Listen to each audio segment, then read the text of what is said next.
ಕುಂದಗೋಳ ತಾಲೂಕಿನ ಎರೆಬೂದಿಹಾಳ ಗ್ರಾಮದಲ್ಲಿ ಶ್ರೀ ಬಸವೇಶ್ವರ ದೇವಸ್ಥಾನದ ನೂತನ ಗೋಪುರ ಕಳಸಾರೋಹಣ ಕಾರ್ಯಕ್ರಮದ ನಿಮಿತ್ತ ಶ್ರೀಮದ್ ರಂಭಾಪುರಿ ಮಹಾಸ್ವಾಮಿಗಳ ಅಡ್ಡಪಲ್ಲಕ್ಕಿ ಮಹೋತ್ಸವವನ್ನು ಸಕಲ ವಾದ್ಯ ಮೇಳಗಳೊಂದಿಗೆ ಊರಿನ ಗುರು ಹಿರಿಯರು ಸ್ವಾಮಿಗಳ ಪಾದಪೂಜೆ ಮಾಡುವ ಮೂಲಕ ಸ್ವಾಗತಿಸಿದರು.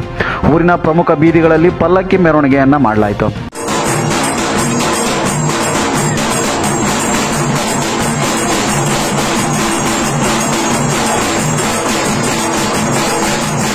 ಮುತ್ತೈದೆಯರಿಂದ ಕುಂಭಮೇಳ, ಭಜನೆ, ಮಹಿಳೆಯರ ಡೊಳ್ಳು ಕುಣಿತ, 10 ಹಲವು ಬಾಜಾ ಭಜಂತ್ರಿಗಳೊಂದಿಗೆ ಮಾನವ ಧರ್ಮಕ್ಕೆ ಜಯವಾಗಲಿ, ಧರ್ಮದಿಂದಲೇ ವಿಶ್ವಕ್ಕೆ ಶಾಂತಿ ಎಂಬ ಘೋಷವಾಕ್ಯದೊಂದಿಗೆ ದೇವಸ್ಥಾನದ ಆವರಣವನ್ನು ತಲುಪಿತು.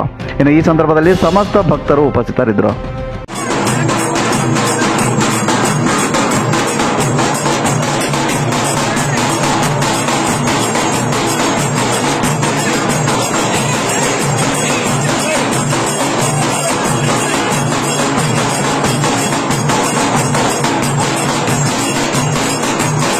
ಚಿರಾಯು ಕನ್ನಡ ಟಿವಿ, ನಿಮ್ಮ ಪರ ನಮ್ಮ ಧ್ವನಿ.